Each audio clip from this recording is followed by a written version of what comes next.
তো আজ আমি নিয়ে চলে এসেছি আম এখন সবার বাড়িতেই আছে। তো এই আমটাকে আমরা যদি ভালো করে প্রিজার্ভ করে রাখতে পারি সারা বছরই কিন্তু এর স্বাদ পাবো। তো আমি কী করেছি, পাকা পাকা আমগুলো নিয়ে এগুলোকে ভালো করে চটকে এর কাঠটা কিন্তু বা আমের পাল্পটা বার করে নিয়েছি। তো এভাবে কিন্তু বার করে নিলে শুধু হবে না, এই চিবড়াগুলো থেকে রসটা আলাদা করতে হবে, চিবড়াগুলো কিন্তু আলাদা করতে হবে।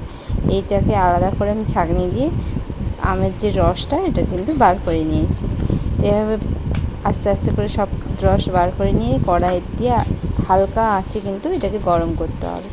গরম করার সময় মিষ্টির জন্য আম তো এমনিতেই মিষ্টি, তো তার সাথে আরেকটু মিষ্টি হওয়ার জন্য বাতাসা দিতে পারো, তোমরা চিনি থাকলে চিনি দিতে পারো, গুড় থাকলে গুড় দিতে পারো, যেটা ইচ্ছা সেটাই দিতে পারো।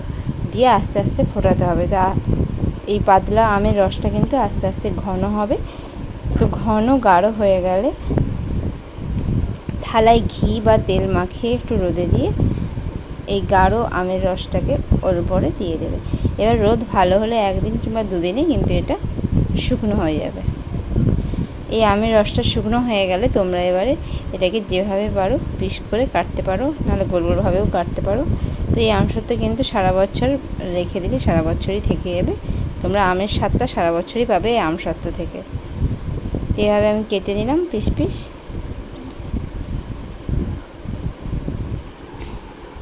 তো এই আমসত্ত্বটাকে তোমরা চাটনি হিসেবেও খেতে পারো, নাহলে দুধের সাথে আমসত্ত্ব চটকেও খেতে পারো, যে যেভাবে খেতে পারো। আমার তো এমনি খাওয়া হয়ে যায়, এমনি আমসত্ত্ব করলে এমনি মুখে খাওয়া হয়ে যায়।